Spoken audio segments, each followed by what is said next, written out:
All right. You can find your own ride home. I'm unclaimed. Anyway. I'd rather walk. I'd rather drink bleach, but anyway. So mean to me. That up smash is gonna hit everybody. That guy in Roxas. Right. We're in losers. Don't exactly. Is this quarters? This is quarters. Yeah, All right. quarters, Yeah, I figured that's what this was. Loser gets 5th. Oh, thank you. Oh, sweat. Yeah, swipe. Whoa! Oh, gee, don't scream in my ear. Sorry, Odyssey's gonna die off of the side right there. Gonna be the first to drop a stock in this set, and it's going to be a little confusing because he typically plays the Red Fox, but whatever. We got the red team with Bankai and Roxas going up against SN and Odyssey. Final destination is the pick for the first stage, and Odyssey already dropping 1 stock, and SN rocking relatively high percent right there. Yeah, not going to be able to get that flip kick, unfortunately, for Bankai. It's Bankai. Bankai? Yeah. Bank? Yeah. TD Jank? Yes. Binky. Binky?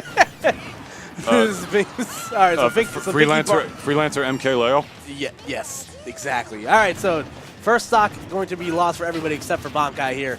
And Roxas is going to go right back to work here on SN. SN doing a lot of air dodges into the ground, kind of getting bodied in the blender right now. Yo, both of these teams are going in. I don't know if you saw that whole interaction right there as what was that? Roxas. Roxas, yeah, he is playing Bale. I got a little confused this time because he was playing Corrin earlier. I apologize.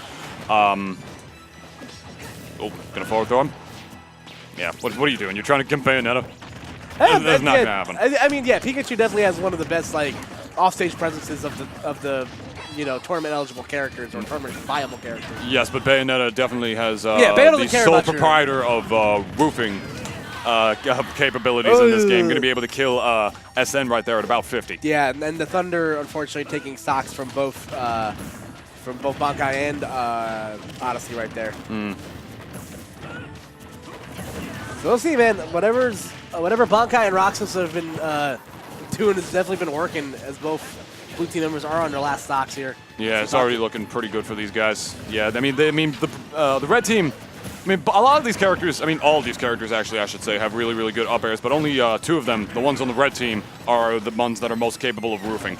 And like I said, with like these characters this small, you figured like they'll be able to actually outmaneuver them a lot easier, especially Pikachu, who is going to die to that up air right there. It's not going to matter as much in the cluster ball that is doubles. There are 4 players instead of 2. It's going to be a little harder for them to be able to outmaneuver. The red team is just going to be able to get a lot more stray hits to be able to link into those roof combos. So if anything, I feel like it should be a little more prominent or dominant in the red team's favor right here is Odyssey. Not going to be death just yet for Odyssey. Barely not dying.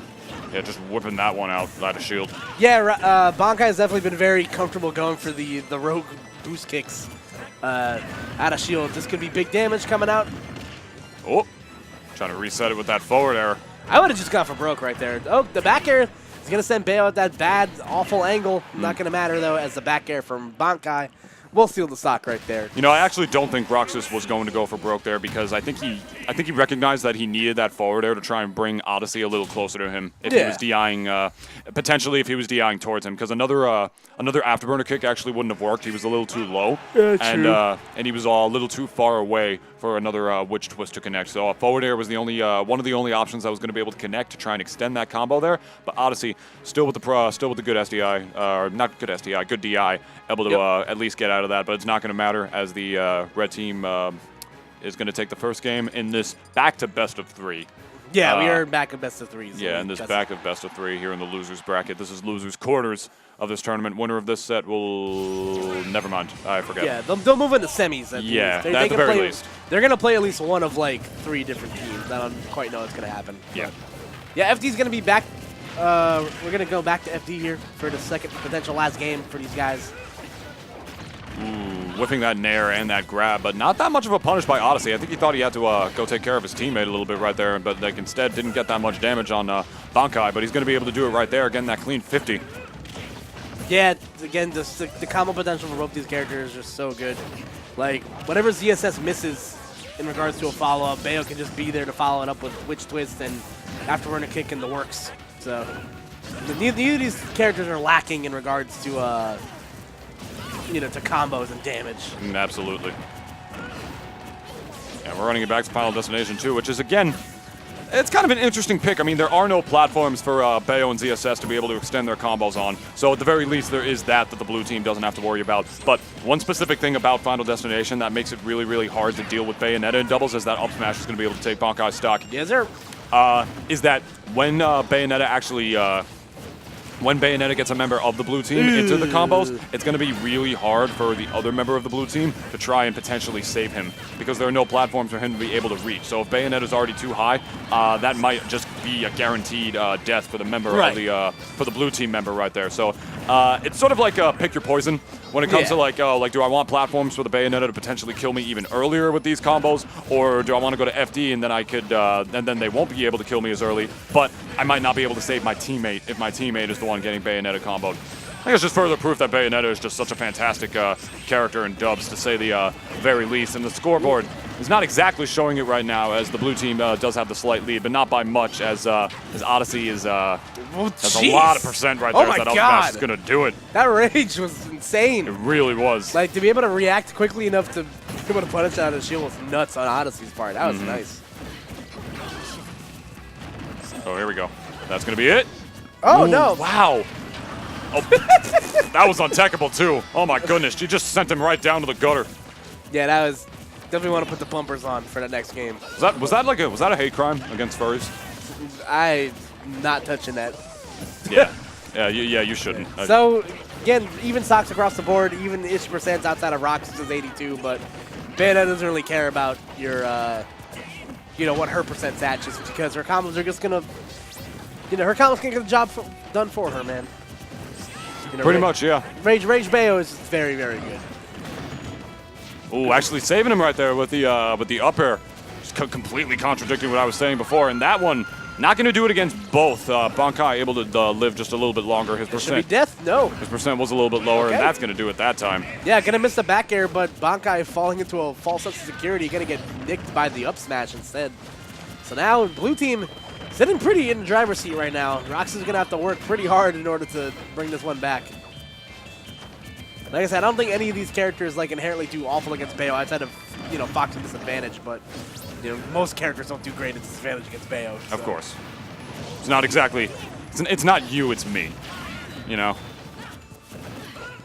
They're just both trying to ledge trap and edge guard this Bayo right here, and it's just so hard, but just with the huge hitboxes on that witch twist, man, it's just so hard to be able to do these kinds of things against her, man.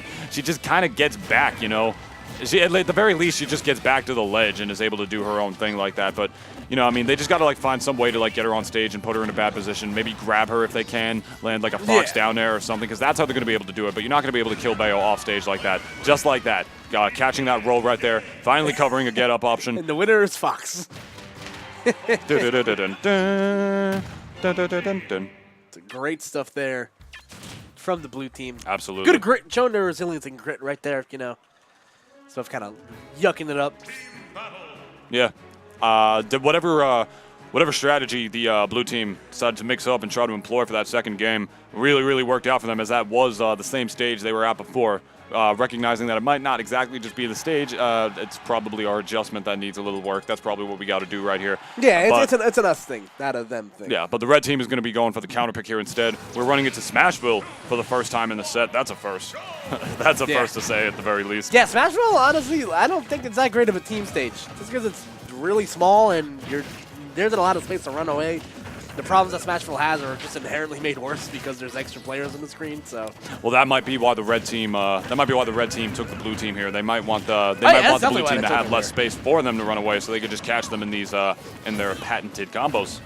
Yeah, that's definitely why they took them here. The smaller spaces are definitely gonna, I think ZSS and Bayo both do really, really well on this stage. Fox and Pikachu obviously do too, but again, it's more of what their team dynamic is versus what the other teams is. Ooh, he used his jump. Ooh, he used his jump. He didn't have the third jump there, unfortunately for Roxas. Oh, so what is neutral? Okay. I don't. All right, is that a dead fox? No, he actually back airs him back onto the stage. I think Odyssey might have been DIing up as well to make sure he. Yeah, you're probably right. To make sure he gets back to the stage instead of potentially having to do a janky witch time tech, That's definitely the route most players want to take whenever they do get witch time by the side of the level. They want to DI towards the stage to see if they can tech a down smash off the wall, or just to see if they can get back onto the stage as Bankai well. just ran up and boost kicked Odyssey. That was really, really funny. Hey man, that's a thing. It's gonna be oh, is this gonna be a dead Pika? Nope. No, actually SDIing his way out of it. SDIing down. Yeah, I think. that SDI from SN was really, really good stuff. It really was. Okay, Saving good. his teammate with the forward smash right Yep, there. good Knowing that disruption there from Odyssey. yeah, knowing that there was no risk that time since Bayo was in the middle of a jab. Normally, just doing raw stuff against a Bayonetta like that is terrifying because you might get witch time for it. But, you know, Odyssey, of course. That's another SD from Roxas, man. That's so rough. That is not what he can. That is not what they can really afford to be doing when they were already down. But the percent differential is actually not that much, and the stocks are virtually even as well. So despite those two SDs from Roxas, is that he's going to down air his own teammate, unfortunately. That's another thing they can't really afford to be doing. Yeah, there's a little bit of miscommunication on the blue team's part right here for sure. No, on the red team. On the red team, excuse me. Yeah. Yes. There's definitely something needs to be worked out here. But again, they're still not out of the woods yet, are the blue team. If they can get the stock off Odyssey and not risk getting hurt too badly themselves. Oh, but is he going to carry him off the right here? Yes, Oh he is. my That's the God. clutch they needed right there to put themselves back in the lead all of a sudden.